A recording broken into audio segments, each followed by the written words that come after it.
Olá, meus irmãos, graça e paz da parte do nosso Senhor e Salvador Jesus Cristo. Eu me chamo Everaldo Silva, seja muito bem-vindo a esse canal. Nesse vídeo falaremos sobre a pessoa do Espírito Santo. Falaremos aqui sobre os seus atributos, como é chamado. Se você não é inscrito no canal, aproveita esse momento, aí embaixo, se inscreve, dê aquele joinha, compartilha para que as vidas sejam alcançadas e edificadas pela palavra do Senhor.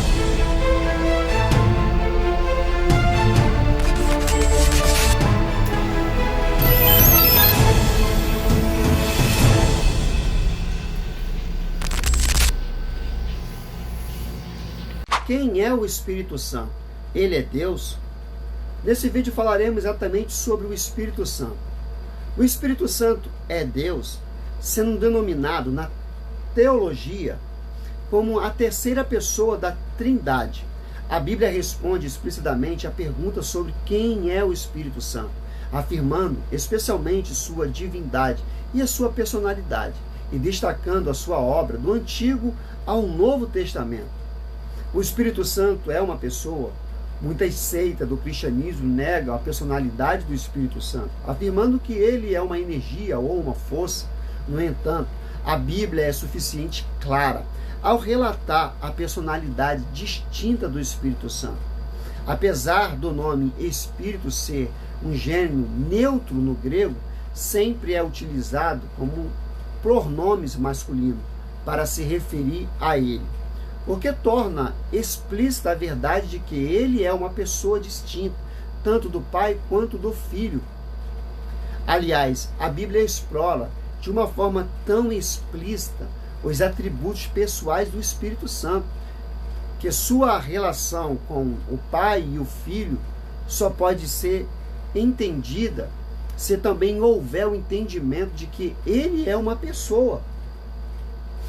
Sobre a personalidade do Espírito Santo, a Bíblia fala que ele possui intelecto, vontade, emoções, de modo que suas próprias ações refletem essa personalidade, pois ele ensina, ele exorta, ele orienta, ele controla, ele testifica, ele repreende, ele intercede, queridos. Ele tem ciúme, meus irmãos. O Espírito Santo é Deus. O Espírito Santo, ele aparece nas Escrituras sendo igualmente Deus, assim como o Pai e o Filho. Tanto a forma batismal como a bênção apostólica, pronunciada pelo apóstolo Paulo, indica claramente essa verdade. O próprio Jesus, ao falar sobre o Espírito Santo, se refere a ele como um outro consolador. Uma melhor tradução de outro é o auxiliador.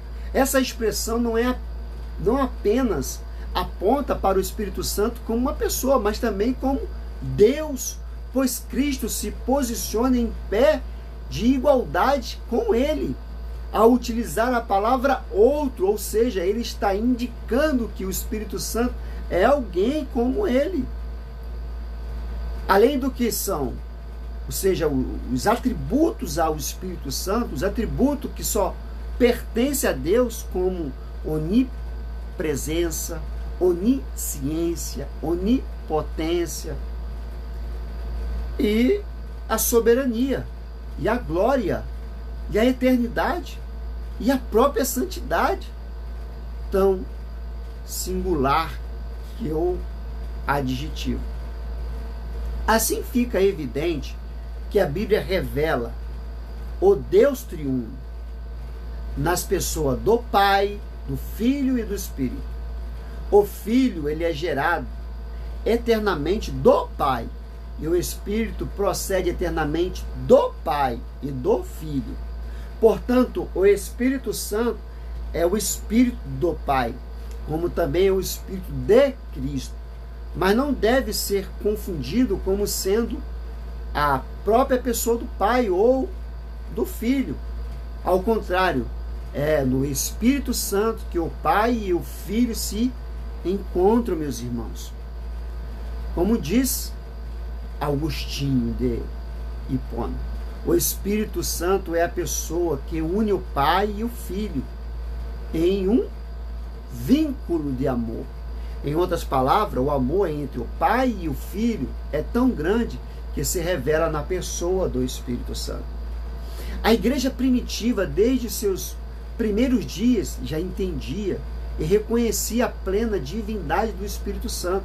Isso pode ser notado na epístola em que Ananias e Safiras foram castigados por terem mentido ao Espírito Santo. Na oposição, o apóstolo Pedro declarou explicitamente que aquele casal havia mentido a Deus.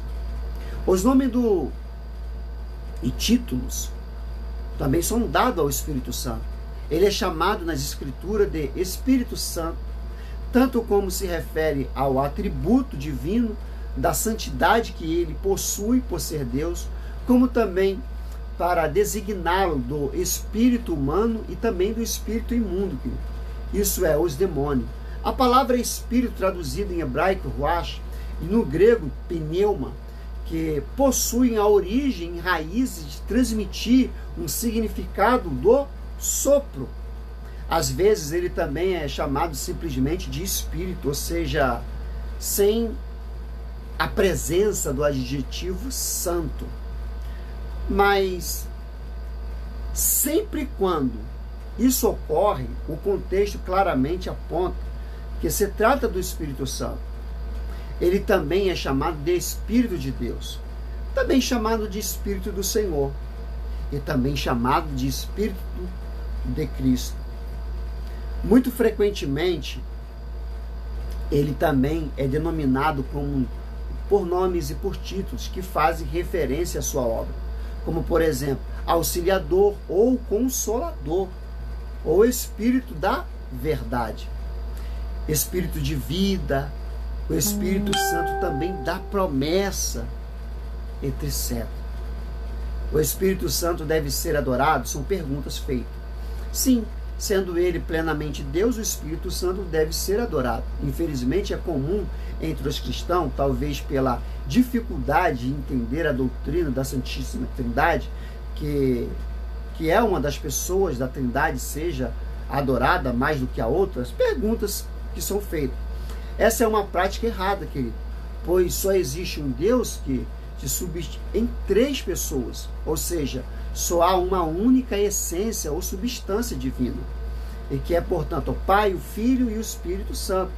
Eles devem ser, de igual modo, de igual maneira, adorados, apesar de geralmente denominarmos o Espírito Santo como sendo a terceira pessoa da Trindade.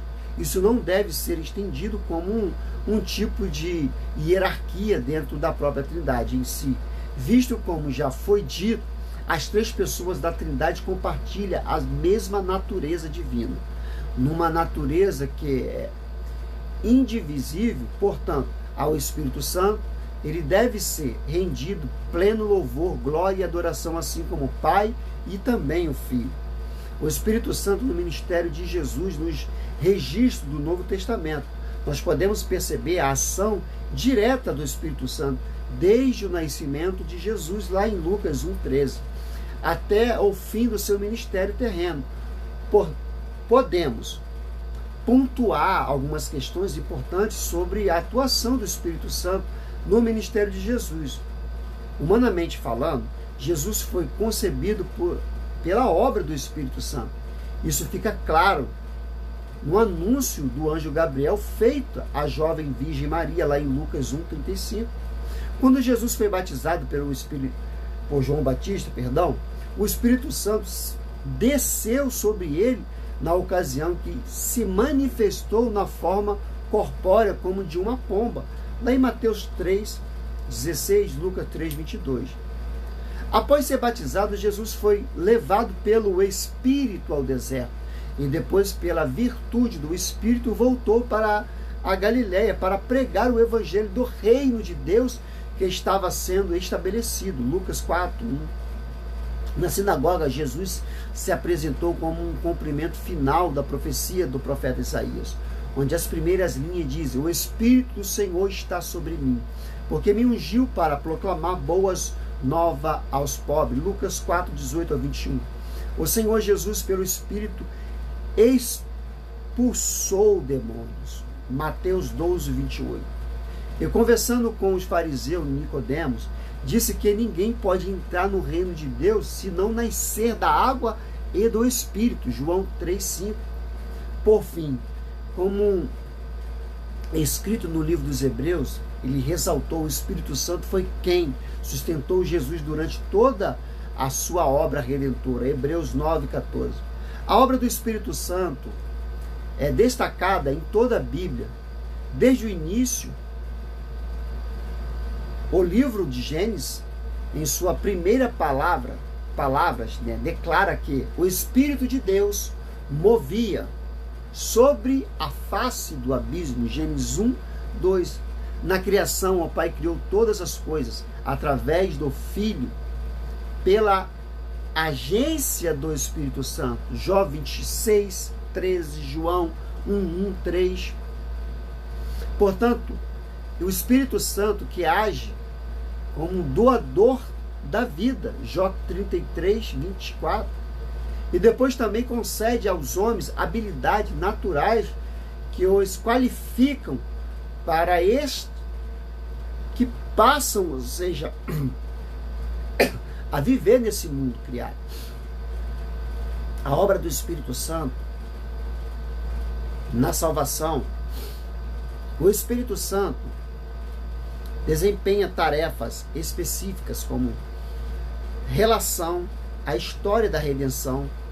Foi ele quem inspirou as Escrituras. Isso, os autores bíblicos. Falaremos de inspiração também pelo Espírito Santo. Logo, ele é o grande autor da revelação de Deus, registrado através de sua palavra aos homens. Muitas pessoas acreditam que o Espírito Santo agia de uma forma diferente nos tempos antigos.